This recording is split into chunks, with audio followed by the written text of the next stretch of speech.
하나님의 말씀은 출애굽기 12장 43절부터 51절까지 교독을 하시겠습니다. 여호와께서 모세와 아론에게 이르시되 유월절 규례가 이러하니라. 이방 사람은 먹지 못할 것이나 각 사람이 돈으로 산 종은 할례를 받은 후에 먹을 것이며 거류인과 타국 품꾼은 먹지 못하리라. 한 집에서 먹되 그 고기를 조금도 집 밖으로 내지 말고 뼈도 꺾지 말지며 이스라엘 회중이 다 이것을 지킬지니라. 너희와 함께 거하는 타국인이 여호와의 유월절을 지키고자 하거든 그 모든 남자는 할례를 받은 후에야 가까이 하여 지킬지니 곧 그는 본토인과 같이 될 것이나 할례 받지 못한 자는 먹지 못할 것이니라. 본토인에게나 너희 중에 우고한 이방인에게나 이 법이 동일하니라 하셨으므로 온 이스라엘 자손이 이와 같이 행하되 여호와께서 모세와 아론에게 명하신 대로 행하였으며 그 같은 날에 여호와께서 이스라엘 자손을 그 군대대로 애굽 땅에서 인도하여 내셨더라. 아멘. 애굽 땅에 있는 이스라엘에게 하나님께서 유월절을 지키라 명하셨습니다. 이것이 최초의 절기, 곧 하나님이 명하신 절기입니다. 절기는 이 땅에서 사람들이 만든 축제가 아니고 하나님께서 명하신 절기에는 하나님이 약속이 들어있고 하나님이 하시는 일을 기념하게 하고 그 절기를 통해서 믿음을 새롭게 하고 단결하게 합니다. 신앙의 절기는 매우 중요합니다.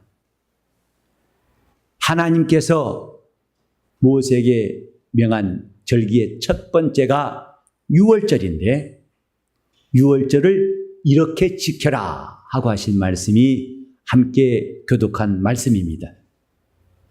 그러니까 절기를 지키되 사람들이 임의로 자기 생각대로 지킨 것이 아니라 하나님이 이렇게 하라고 말씀하셨고 그대로 순종한 것이 이스라엘 사람들이었습니다. 신앙생활도 하나님이 이렇게 하라 하고 가르치신 대로 할 때 가장 잘할 수 있습니다. 예수를 잘 믿는 사람 따라서 하는 것도 좋은 방법이지만은 제일 좋은 것은 성경이 가르친 대로 이렇게 하라 하고 말씀하신 대로 하는 것이 가장 빠르고 후회할 것이 없는 좋은 길이라는 사실 기억해야 됩니다. 이 본문에도 보면은 유월절 지키는 방법에 대해서 하나님이 말씀하셨는데 특별히 46절에 보면은 한 집에서 먹으라. 곧 유월절 절기를 지키면서 양을 잡아서 그 고기를 쓴나물과 함께 먹었는데 그것을 한 집 안에서 먹으라. 그리고 그 고기를 조금도 집 밖으로 내지 말라 하셨습니다. 어떤 사람들은 지금도 교회 밖에도 구원이 있고 기독교나 다른 종교나 다 추구하는 것은 같은데 길만 다르다. 그래서 교회 밖에 있는 구원에 대해서 공공연하게 주장하기도 합니다. 하지만 이는 어리석은 자기의 확신일 뿐입니다. 예수의 피는 교회 안에서 그 핏소리를 들을 수 있고 그 핏소리를 들은 자들이 주님께 순종하는 것이 신앙생활이에요. 예수의 피는 하나님이 온 인류를 향해서 뿌리신 것이지만은 그 소식을 듣게 되는 곳은 교회입니다. 교회에서 전도할 때에 비로소 그 소식을 듣고 사람들이 나와 믿을 수가 있습니다. 그 핏소리 없이는 하나님의 음성을 들을 수가 없고 그 핏소리 없이는 하나님께 나올 수 있는 방법이 없어요. 그런 점에서 교회 밖에도 구원이 있다는 말은 성경의 지지를 받지 못합니다. 하나님께서 집 밖에는 조금도 고기를 내지 말라 하시면서 뼈도 꺾지 말라고 말씀하셨습니다. 오늘 제가 설교 제목으로 정한 말씀이 바로 이 부분입니다. 뼈도 꺾지 말라. 다른 성경에 보면은 그 뼈가 하나도 꺾이지 않을 것이다. 시편 34편 20절에도 기록되어 있고 요한복음 19장 36절에도 사도 요한은 다시 이 말씀을 기억하면서 그 뼈가 하나도 꺾이지 않으리라 하신 말씀이 이루어졌다고 증거했습니다. 곧 예수께서 십자가에 달리실 때에 두 강도와 함께 달리셨는데 두 강도의 뼈는 꺾었지만은 예수의 뼈는 꺾지 않더라. 이것을 놓치지 않고 기록한 사도는 요한밖에 없습니다. 예수님의 고난을 마태와 마가, 누가, 요한이 다 기록하였지만은 이 장면, 예수의 뼈는 꺾지 않더라 하는 이 장면은 사도 요한만 기록하였고 그것은 우연한 것이 아니고 이미 출애굽기 12장 46절에 기록한 것처럼 뼈를 꺾지 말란 그 말씀이 응한 것이다 하고 우리에게 전해주고 있습니다. 사도 요한의 놀라운 영감을 다시 한번 깨닫는 순간입니다. 웬만하면 그냥 지나칠 뻔한 이야기지만은 예수의 뼈는 꺾지 않더라. 왜 예수의 뼈를 꺾지 않았을까? 더 나아가서 그럼 그 전에 왜 유월절 양을 잡을 때에 그 뼈를 꺾지 말라 하셨을까? 이것이 오늘 우리가 귀를 기울여야 할 내용입니다. 하나님께서 애굽에서 이스라엘을 구원해내실 때에 유월절을 지킨 사람만 마침내 출애굽하여서 홍해를 건너 광야를 지나서 가나안 땅 들어오게 하신 것입니다. 51절에 보니까 그 같은 날에 했습니다.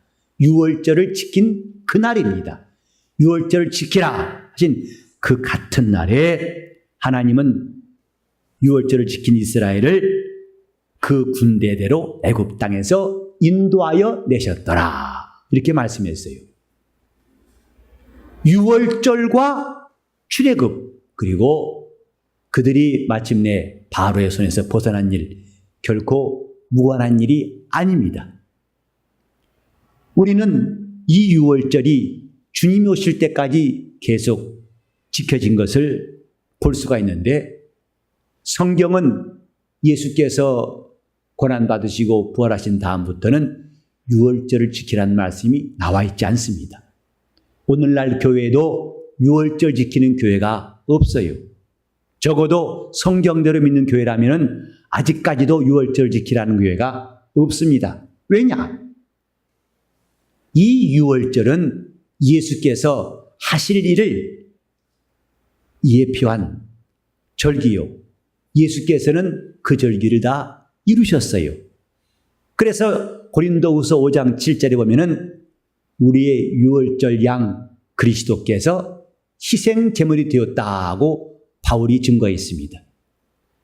그토록 수천 년 동안 유월절의 양을 잡았는데 그것은 그리스도를 말한 것이다고 바울이 증거한 겁니다. 우리의 유월절 양 예수 그리스도. 사실은 이보다 먼저 침례 요한은 요단강가에서 예수를 증거할 때 보라! 세상 죄를 지고 가는 하나님의 어린 양이다 라고 말했습니다. 그토록 오랫동안 유월절을 지키면서 양을 잡아 희생제사란 것은 우리 유월절 양이신 예수 그리스도의 고난, 그가 많은 사람의 죄를 위하여 희생하실 것을 예표한 것입니다. 그러므로 예수께서 마태복음 20장 28절에 보면 인자가 온 것은 섬김 받으려 함이 아니요 섬기려 하고 자기 목숨을 많은 사람의 대속물로 주려 함이었느니라고 말씀하셨어요. 또 예수께서 성만찬하실 때에도 이 잔을 마시라. 이 피는 곧 많은 사람의 죄를 위하여 흘리는 바 나의 피, 곧 언약의 피이라고 말씀하셨습니다. 유월절의 양의 피 흘림은 결국은 예수 그리스도께서 피 흘려 우리 죄를 대속하실 것을 예언하신 것입니다. 그러므로 유월절 양의 뼈를 꺾지 말라 하신 것은 하나님이 그 양을 위하심이 아니요 예수의 뼈가 꺾이지 않을 것을 미리 말씀하신 것입니다. 예수의 뼈가 무엇인가? 우리는 예수 그리스도가 태초부터 계신 말씀이시요 마침내 그 말씀이 육신이 되어 우리 가운데 거하셨다는 것을 요한복음 1장 14절에서 볼 수가 있습니다. 다시 말해서 예수는 사람으로 오신 하나님의 아들이시지만은 첫사람 아담처럼 흙으로 만든 사람이 아니라 말씀이 육신이 되어 오신 하나님의 아들이시라는 것을 성경은 기록하고 있습니다. 그래서 첫사람은 흙에서 났거니와 마지막 사람은 하늘로부터 오셨다고 말씀했습니다. 예수께서 우리와 같은 살과 피로 오셨을지라도 그 살은 다시 흙으로 돌아갈 살이 아니라 말씀이 육신이 되어 오신 곧 신령한 몸을 가지신 분이다. 이렇게 말합니다. 물론 우리는 앞으로 부활할 때 놀라운 변화를 경험할 것입니다. 그때는 이 육신의 몸이 아니요 신령한 몸을 가질 것입니다. 썩지 아니하고 하늘에서도 영생할 몸을 주실 것입니다. 그것처럼 하나님은 이 땅에 아들을 보내실 때에 그가 우리와 같은 살과 피가 있는 분으로 오셨지만은 그 몸은 흙으로 된 것이 아니라 신령한 몸이다 이 말. 곧 말씀이 육신이 되어 오시니 예수의 살과 피는 말씀이 육신이 되어 오신 영적인 요소가 있다는 것을 알아야 됩니다. 그래서 그 뼈를 꺾지 아니한 것은 로마 군병이 두 강도만 뼈를 꺾다가 힘이 붙여가지고 예수님께 이르러서는 지쳐서 꺾지 못한 것도 아니고 우연한 것도 아니고 하나님 말씀에 기록된 대로 된 것이라.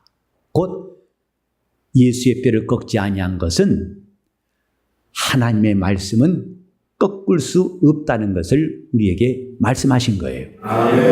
하나님의 말씀, 곧 예수의 뼈는 하나님의 말씀이 육신이 되신 것이고 그래서 그 뼈를 꺾이지 않는 것은 그 말씀이 지금도 살아계셔서 그 말씀을 누구도 꺾을 수 없다는 것을 성경이 증거하고 있습니다. 신앙생활은 하나님 말씀을 꺾지 않는 것입니다. 그 말씀이 우리 안에 있어서 그 말씀을 꺾지 않고 순종하는 것이 영적 생활이에요. 누가 예수를 잘 믿는 사람이냐? 그 말씀을 꺾지 아니하고 순종한 사람입니다. 순교자가 누군지 아십니까? 끝까지 그 말씀을 꺾지 않은 사람들이에요. 자기에게 가장 위태롭고 두려운 순간이 올지라도 차라리 자기 뼈가 꺾이울지언정 자기 살은 사자에게 뜯기워서 그의 밥이 될지언정 주님의 말씀은 꺾이지 않는다고 끝까지 믿음을 지킨 사람들이 순교자 아니겠습니까? 우리는 그날을 준비하는 겁니다. 마지막 순간까지 하나님 말씀을 꺾지 않도록 우리가 평소에 신앙생활을 제대로 하는 것은 매우 중요한 일입니다. 하나님 말씀을 꺾지 않을 이유가 무엇일까요? 그 말씀을 꺾지 않을 때에 성령께서 일하시기 때문이에요. 우리는 지난 시간에 배웠습니다. 성령이 역사하실 때에 생명이 있다고. 생명은 찬송가의 복음성과 한 구절이 아닙니다. 생명은 주상명사가 아닙니다. 생명이 있으면 사는 겁니다. 생명이 없으면 다 죽습니다. 이제 드디어 이 지역도 어제 메르스 확진 환자가 나왔다고 그래요. 겁나시죠?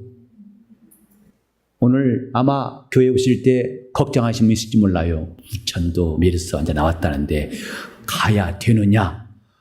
어쩌자고 천 목사는 부천에 개척해가지고 갈등하게 하느냐? 근데 우리가 이번 메르스 바이러스, 코로나 바이러스뿐만 아니라 에볼라라든지 모든 병균, 앞으로 더 심한 병이 나올 확률이 많습니다. 슈퍼박테리아라는 것은 지금 의학에서는 통제할 수 없는 박테리아, 변종된 박테리아는요, 지금 이 메르스의 위력과는 비교할 수 없어요. 근데 우린 잘 알아야 할 것은 많은 정보의 홍수 가운데 공통적인 이게 뭐냐면 메르스균이 들어왔다 할지라도 면역력이 강한 사람, 건강한 사람은 이긴다는 것이에요. 그래서 독감 앓듯이 지나간다고 그래요. 하지만 만성 질환자들, 고령자가 되고 몸이 약한 사람들은 매우 위험하다. 이것이 지금까지 수많은 메르스에 관한 정보 중에서 공통점인 것입니다. 그리고 앞으로도 마찬가지예요. 앞으로도 어떤 병이든지 똑같은 사실이라 저는 확신합니다. 건강한 사람은 이길 수 있어요. 그런데 사람들이 건강하다 말하고 있는 그 건강한 것에 대한 또 본질적인 면, 건강이라는 것을 본질적으로 말하면 생명입니다. 생명인 사람은 건강해요. 이 생명은 짐승이나 사람이 7, 80년 사는 생명이 아니라 성경이 말씀하신 생명은 하나님의 생명이에요. 하나님의 생명은 그 말씀 안에 있다고 요한복음 1장 4절에 기록하였어요. 그토록 인류가 필요한 생명, 말씀 안에 있어요. 그 생명이 나타나신 바가 되었고 그 생명을 온 인류에게 형상화하신 이가 예수 그리스도시요. 그 생명이 부딪히는 현장마다 놀라운 이적이 있었고 능력이 있다는 것을 성경은 증거하고 있는데 우리 지난 시간에 들은 말씀처럼 그 생명을 나타내신 이가 성령이시다 이 말. 그러므로 성령이 역사하실 때에 영혼에 생명이 있고 그 영혼은 살게 되어 있습니다. 기쁨도 생명 있을 때 나오게 되어 있어요. 평안도 생명 있을 때에 그 평안이 계속 나오게 되는 것입니다. 겁과 두려움이라는 것은 평안이 없을 때 나오는 증상이죠. 평안, 생명 있을 때 평안이 있습니다. 복이라는 것은 생명 얻을 권리라고 말씀드렸어요. 복 있는 사람, 곧 생명을 얻을 권리 있는 사람, 이 뜻입니다. 성령이 오늘 믿는 자에게 반드시 오셔야 할 이유가 뭐냐? 주님은 믿는 자에 받을 성령이라고 하시면서 그가 오시면 그 배에서 생수의 강이 넘쳐날 것이다 하고 말씀하셨어요. 오늘 우리 영적 생활은 뭐니 해도 생명 얻는 것이 중요합니다. 생명 얻은 사람들이 신앙생활에 변덕 부리지 않고 끝까지 할 수 있어요. 신앙생활을 우리는 마지막까지 할 수 있는 힘, 생명입니다. 사람이 이 땅에서 100년을 살고자 합니다만 거의 몇 사람 빼고는 그 소원을 이루지 못합니다. 100년을 살 수 없는 생명, 이것을 말하는 게 아니라 하나님의 영원한 생명, 이걸 주시려고 예수께서 오셨어요. 내가 온 것은 양으로 생명을 얻게 하고 풍성케 하람이라고 말씀했어요. 오늘날 기독교회가 어둡고 혼란과 방황 중에 있고 사회 지탄받습니다. 증상은 여러 가지지만 공통점은 생명의 빈곤이에요. 왜 생명이 없는가? 교회가 하나님 말씀을 꺾어버렸습니다. 그래서 주님이 계셔야 할 자리에 인간이 차지하고 있고 하나님 말씀을 인간의 말이 대신하고 있어요. 그때부터 생명의 성령은 역사하지 아니하시고 그때부터 영혼은 메말라가게 되어 있는 겁니다. 여러분이 교회에 열심히 나온다고 생명이 있는 것이 아니라 성령이 역사하실 때 생명이 있어요.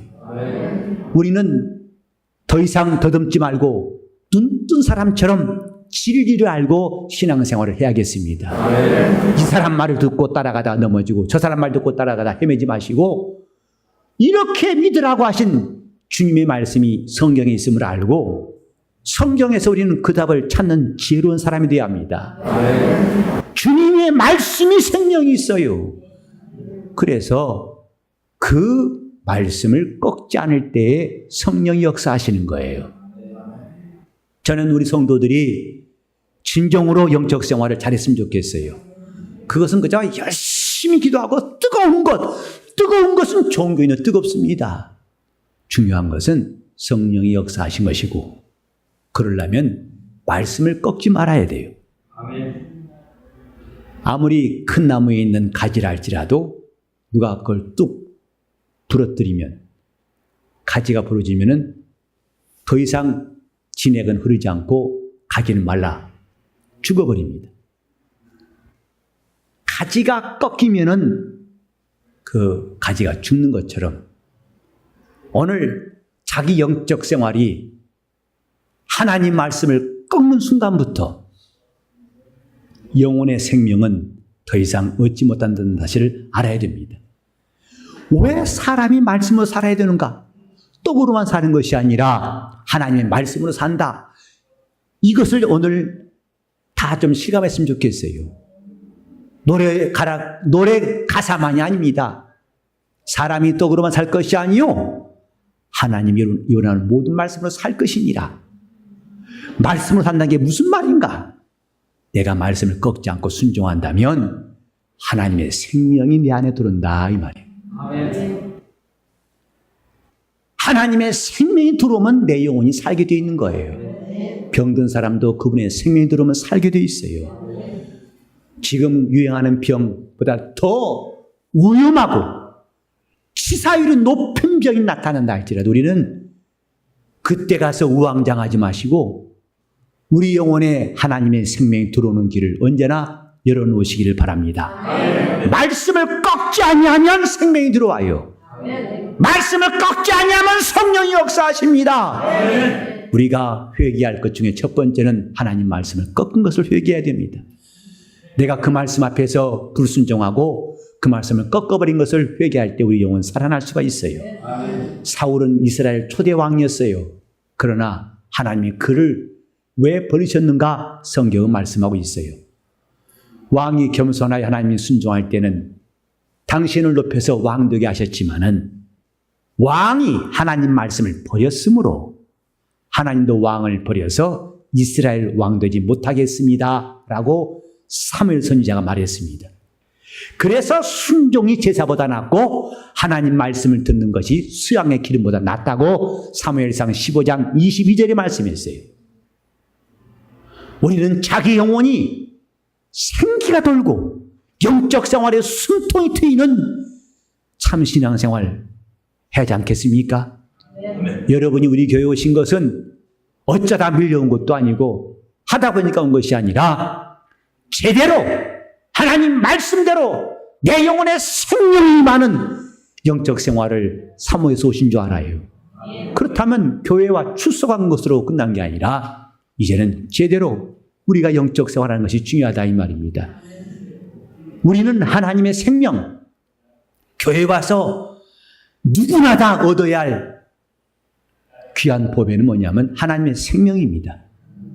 육신의 생명도 꺼져갈 때 사람들이 안타까워서 의사를 붙들고 조금 더 살게 달라고 몸부림치거늘 하나님의 생명이 얼마나 귀한 줄을 육신의 생명을 통해서 깨닫는 지혜가 필요합니다. 하나님의 생명이 필요합니다. 그러려면 말씀을 꺾지 말아야 됩니다.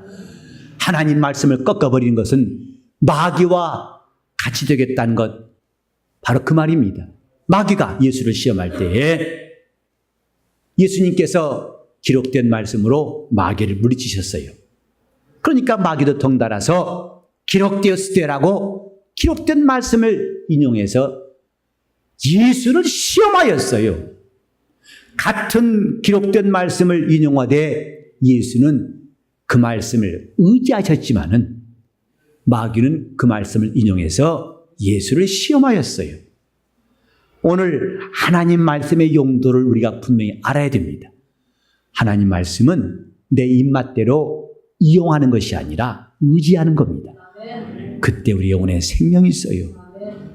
사람들이 자기 생각을 꺾을 용기도 하나님 말씀을 의지할 때 나올 수 있습니다. 내 뼈가 부러질지언정 하나님 말씀은 꺾지 않겠다 하는 결심이 있다면 여러분은 오늘부터 제대로 신앙생활할 수 있어요.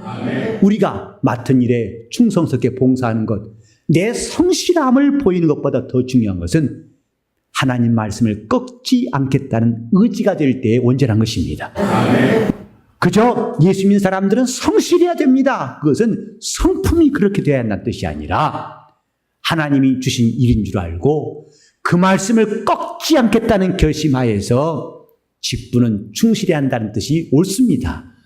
교회는 성실한 사람이 아니라 말씀을 꺾지 않은 사람이 필요합니다. 내 생각대로 살지 않고 하나님 말씀대로 하는 것만큼 더 좋은 일이 없다는 것을 우리는 확신하고 또 확신해야 됩니다. 예수 믿지만은 근근히 사는 사람 많습니다. 그래서 불신자도 아니고 그런다고 확신 가지고 기쁨이 충만한 사람도 아니고 그 사이에서 왔다 갔다 하는 사람들, 근근히 사는 사람들, 간신히 낀이나 연명한 사람처럼 근근히 사는 사람들. 그래서 자신은 신앙인이라지만 거의 불신자와 다름이 없는 사람들. 곧 그들은 생명이 부족한 사람들이에요. 예수 안 믿는 거 아닙니다. 믿고 있어요. 하지만 우리는 예수를 믿고 난 다음에 중요한 사실은 생명이 풍성케 되는 일을 꼭 기억하시고 그 일을 열심히 내셔야 됩니다. 생명이 풍성하도록 주님이 오신 목적, 양으로 생명을 얻게 하고 생명 얻게 하시려고 주님은 우리를 구원하신 거예요. 이제는 풍성케 하려 합니다. 신앙생활을 잘하면 생명이 풍성해지다는 것 우리 온 성도가 다 경험했으면 좋겠어요. 우리가 와서 기쁨으로 교제하고 교회하는 것이 즐겁죠. 그러나 그것이 생명의 전부는 아닙니다. 이제 우리는 그걸 잠깐 맛본 것이고 맛보았으면 점점 더 앞으로 나가는 지혜가 필요합니다. 내 가정에 하나님의 생명이 충만하도록 여러분 영혼의 생명이 충만하도록 그러려면 하나님의 말씀을 꺾지 않는 참 신앙이 여러분에게 있기를 예수 이름으로 축원합니다. 하나님 말씀을 꺾지 말자. 무슨 일이 와도 어떤 불리하고 힘든 일이 있을지라도 말씀을 꺾지 말자. 하나님께 예배하신 말씀을 꺾지 않기 때문에 신자들은 주의를 성수합니다. 또 너희가 기도하면 내가 시행하리라. 그 말씀을 꺾지 않기 때문에 그들은 끝까지 기도로 하나님을 만나려고 애씁니다. 기도하다 포기한 사람들은 그 말씀을 꺾어버린 사람들이에요. 목사님 오랫동안 기도해도 소용이 없어요. 언제 그 말씀이 꺾였습니까? 하나님의 말씀은 꺾이지 않습니다. 그 말씀을 꺾으려는 사람만 생명에서 멀어질 뿐입니다. 하나님 말씀을 꺾지 않았던 사람들이 성경에 나와 있어요. 바로 무덤 속에 있던 나사로는 주님 말씀을 꺾지 아니하고 비록 장사한 지 나흘 되었지만은 그 말씀을 꺾지 않은 나사로를 주님은 무덤까지 오셔서 돌을 옮겨 놓으라 말씀하시고 마침내 그를 불러내사 살리셨어요. 믿음인 사람은 이렇게 하나님이 그 말씀을 꼭 이루신다는 거 기억해야 됩니다. 누가복음 1장 45절 보면은 믿은 여자에게 복이 있도다. 주께서 그에게 하신 말씀을 반드시 이루실 것이라고 기록하였습니다. 우리가 말씀을 꺾지 않는다면, 곧 믿음을 가진다면 주님은 반드시 그 말씀을 이루신다는 것 성경의 약속입니다. 자, 말씀을 꺾지 않는다면, 그럼 여러분들은 믿음을 가진다면 이렇게 하세요. 말씀을 꺾지 않는다면, 믿음을 가진다면 하나님은 말씀을 반드시 이루실 것입니다. 우리 교회는 어떤 세상에 풍조가 밀려오고 어떤 유혹이 와도 주님 말씀을 꺾지 않는 주님이 세우시는 교회가 되기를 바랍니다. 명예의 굶주려서 우린 교회에서 이것저것 제도를 만드는 것도 하지 말았으면 좋겠어요. 차라리 다시는 다른 사람 만날 때 창피하고 목사님 제가 나와 함께 신앙생활 하는 사람들이 신인 교회에서 장로래요. 근데 저는 집사라서 창피해요. 차라리 창피함 당할지라도 우리는 주님께서 세우신 교회의 특성을 사모하고 주님의 약속을 더 신뢰한다면 주님은 여러분에게 놀라운 복을 꼭 주실 거예요. 여러분 당대뿐만 아니라 자손 대대로 신령한 복과 은혜가 흐르게 하실 것입니다. 우리가 세상의 부요 때문에 주님의 부요를 포기할 수 없지 않습니까? 우리는 예수를 잘 믿읍시다. 곧 말씀을 꺾지 맙시다. 주님은 생명을 충만히 우리에게 부어주실 것입니다. 여러분 오늘까지도 여러분이 꺾지 않는 말씀이 무엇인지, 또 여러분이 꺾어버리고 실망하고 방황했던 말씀이 무엇인지 돌아보시면서 시간을 회개하시며 내가 주의 말씀을 꺾었던 것을 회개하고 이젠 다시는 말씀을 꺾지 않고 주님의 말씀을 순종하게 싸우니 생명이 충만케 해달라고 다시 합시면서 통성으로 기도하시겠습니다. 하나님 아버지, 하나님 말씀이 살아 역사하신 우리에게 하나님 아버지, 우리가 하나님의 생명을 맛보아 알고 주님을 따르는 사람 되게 하여 주옵소서. 남이 생명 얻은 것 구경이나 하고 흉내나 내지 아니하고 나도 그 생명의 말씀에 대해서는 귀로 들었고 주목하였고 눈으로 보고 손으로 만진 바라고 요한처럼 간증할 수 있도록 우리가 참 영적 생활하게 도와 주시옵소서. 하나님 아버지, 언제까지나 성경을 겉넘기 식으로 수박 겉핥기 식으로만 보고 있을 것인지 우리가 한 발짝 더 나가서 이 성경 속에 들어가게 도와 주시옵시고 성경 말씀을 밝히 깨닫고 이 말씀을 우리가 꺾지 아니하고 성령이 일하시는 성도가 되게 하여 주시옵시고 우리 가정의 생기가 돌게 하시고 영적 생활에 숨통이 트이도록 인도하여 주시옵소서. 우리가 믿기만 한다면 곧 하나님 말씀을 꺾지만 한다면은 하나님은 그 말씀을 반드시 이루신 분임을 알게 도와 주셨사오니 그대로 하게 도와 주옵소서. 가정마다 놀라운 간증이 있고 기쁨 있게 도와 주옵소서. 우리 교회는 생명과 평안과 능력이 넘치는 주님의 교회가 되게 하여 주시옵시고 주님이 살아 계시고 역사하신 교회라 소문나게 도와 주시옵시고 하나님의 사심을 담대히 증가할 수 있도록 우리 교회를 써 주시옵소서. 예수 이름 받들어 기도 올리옵나이다.